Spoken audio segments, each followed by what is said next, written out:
Pregnant అయిన Meena doctor ద్వారా రోహిణి గురించి గుండె పగిలే నిజాన్ని తెలుసుకున్న ప్రభావతి అసలు ఇదంతా ఎలా జరగబోతుందనేది ఈ వీడియోలో తెలుసుకుందాం. వీడియో నచ్చితే తప్పకుండా లైక్ చేయండి. చివరి వరకు స్కిప్ చేయకుండా చూసేయండి. ట్విస్ట్ అయితే అదిరిపోతుంది. మీనా వంటగదిలో వంట చేస్తూ ఉండగా సడన్ గా కళ్ళు తిరిగి పడిపోతుంది. మీనా సడన్ గా కళ్ళు తిరిగి పడిపోవడంతో అప్పుడే అక్కడికి వచ్చిన శృతి ఇక మీనాని చూసి షాక్ అయిపోతూ మీనా ఏమైంది మీనా అని ఇక తనని లేపడానికి ప్రయత్నిస్తుంది. అప్పుడు ఇక పెద్దగా బాలు అంటూ కేకలు కొడుతుంది. ఇక బాలు అయితే వస్తాడు. కళ్ళు తిరిగి పడిపోయిన మీనాని చూసి బాలు కూడా కంగారు పడిపోతాడు. అప్పుడు ఇంకా శృతి తనకి తెలిసిన తన ఫ్రెండ్ ని అయితే పిలిపిస్తుంది, డాక్టర్ని. తన ఫ్రెండ్ డాక్టర్ అయితే డాక్టర్ని పిలిపిస్తుంది. ఇక డాక్టర్ వచ్చి మీనాని చెకప్ చేసి తను ప్రెగ్నెంట్, తల్లి కాబోతుందని చెప్తుంది. అది విని ఒకేసారి ప్రభావతి, రోహిణి షాక్ అయిపోతూ ఉంటాయి. మిగతా వాళ్ళందరూ కూడా చాలా సంబరపడిపోతూ ఉంటారు. ఇక బాలు అయితే మీనానెత్తుకుని గిరగిరా తిప్పేసి ఎంతో ఆనందపడుతూ ఉంటాడు. తరువాత ఇక సత్యం వెంటనే సుశీలకు కూడా ఫోన్ చేసి ఈ విషయాన్ని చెప్పేస్తాడు. నాకు తెలుసురా, నా ఆస్తికి ఏకైక వారసులు మీనా బాలుకు పుట్టే పిల్లలే అని తెలుసు అని చెప్తూ ఉంటుంది సుశీల. ఇదంతా విని ఇక రోహిణిని పక్కకి తీసుకువెళ్ళి ప్రభావతి అయితే ఇలా చెప్తుంది, నువ్వు వెంటనే డాక్టర్ దగ్గరికి వెళ్ళు, నేను కూడా వస్తాను అని చెప్తూ ఉంటుంది ప్రభావతి. మీరెందుకు అత్తయ్యా, నేను వెళ్తానండి అని అంటూ ఉంటాయి.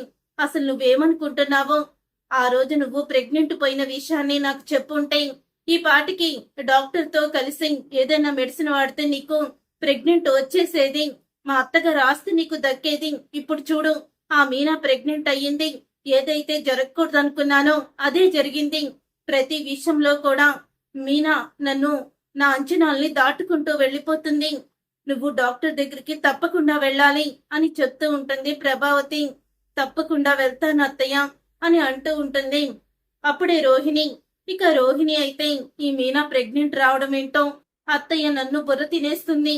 ఇప్పుడు అత్తయ్య నాతో పాటు వస్తే ఆల్రెడీ తనకి ఒక ప్రెగ్నెంట్ వచ్చింది, డెలివరీ కూడా అయ్యిందని ఖచ్చితంగా చెప్పేస్తారు. ఇప్పుడు ఏదో ఒకలాగా మేనేజ్ చెయ్యాలి, ఏదో ఒక ప్లాన్ వస్తుంది కదా అని అనుకుంటూ ఉంటుంది. అప్పుడే ఇక రోహిణి తరువాత రోహిణి అయితే హాస్పిటల్కి అయితే వెళ్తుంది. వెళ్ళిన తర్వాత ఇంతలో కామాక్షి అయితే అక్కడే ఉంటుంది. ఎవరికో బాగోకపోతే కామాక్షి హాస్పిటల్ కి చూడ్డానికి వెళ్తుంది. అప్పుడే రోహిణిని చూసి, రోహిణి ఏంటి ఇక్కడికి వచ్చింది, తనకేదన్నా ప్రాబ్లమా అని అనుకుంటూ ప్రభావతికి ఫోన్ చేస్తుంది. ఏంటి రోహిణి అక్కడికి వచ్చిందా, అదే ఇలా మీనా ప్రెగ్నెంట్ అయ్యింది, తను కూడా ప్రెగ్నెంట్ అవ్వాలని హాస్పిటల్లో చూపించుకోమన్నాను అని ప్రభావతి అనడంతో అప్పుడే అయితే అందుకే వచ్చినట్టుంది అని అంటూ ఉంటుంది. సరే నేను కూడా వస్తున్నాను, ఏ హాస్పిటల్ అని అడుగుతూ ఉంటే అప్పుడే ఇంకా బలానా హాస్పిటల్ అని చెప్తుంది కామాక్షి. ఇక ప్రభావతి హాస్పిటల్ దగ్గరికి వెళ్తుంది. మీనా వెళ్ళిపోయింది వదినా, అది ఏవో రిపోర్ట్స్ ఒక అరగంటలో వస్తాయని నర్సు ఇద్దరు కూడా మాట్లాడుకున్నారు. అప్పుడే తను వెళ్ళిపోయి చాలా సేపు అయింది కదా, ఒకవేళ రిపోర్ట్స్ ఏమన్నా వచ్చాయేమో అడుగుదాము అని నర్సు దగ్గరికి వెళ్ళి, ఇదే ఈ అమ్మాయి మా కోడలు రోహిణి డాక్టర్ గారికి వచ్చి చూపించుకుంది, తను రిపోర్ట్స్ వచ్చాయా అంటే నన్ను చూడమంది, తను వేరే పని మీద వెళ్ళింది అని ప్రభావతి అనడంతో ఇక ఆ మాట విని అప్పుడే నర్సు నిజమేనా అనుకొని ఇక వెంటనే నర్సు అయితే రిపోర్ట్స్ ప్రభావతి చేతిలో పెడుతుంది. వదిన రిపోర్ట్స్ వచ్చాయి కదా, వెళ్ళి డాక్టర్ ని కలుద్దామని ఇద్దరు డాక్టర్ దగ్గరికి వెళ్తారు.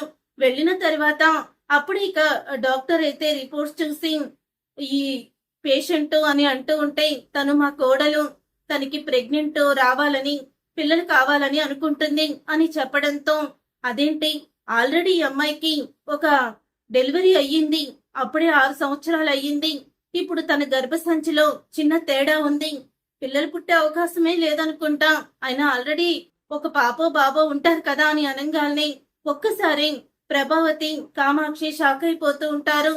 సరిగ్గా చూసి చెప్పండి డాక్టర్ అని అంటూ ఉంటాయి. సరిగ్గానే చూశానండి, మీరు ఎంతమంది దగ్గరికి ఈ రిపోర్ట్స్ తీసుకువెళ్ళినా వాళ్ళు కూడా దీంట్లో ఉన్నదే చెప్తారు. నేను చేసిన టెస్టుల ప్రకారం ఆల్రెడీ తనకి డెలివరీ అయ్యి కనీసం 7 సంవత్సరాలైనా అయి ఉంటుంది అని డాక్టరు చెప్పిన నిజంతో ప్రభావతి షాక్ అయిపోతూ ఉంటుంది. చూసారుగా ఫ్రెండ్స్, మరి రాబోయే కథలో ఈ రిపోర్ట్స్ చూసిన ప్రభావతి రోహిణి మొదటి పెళ్లి గురించి నిజం తెలుసుకుంటుందా?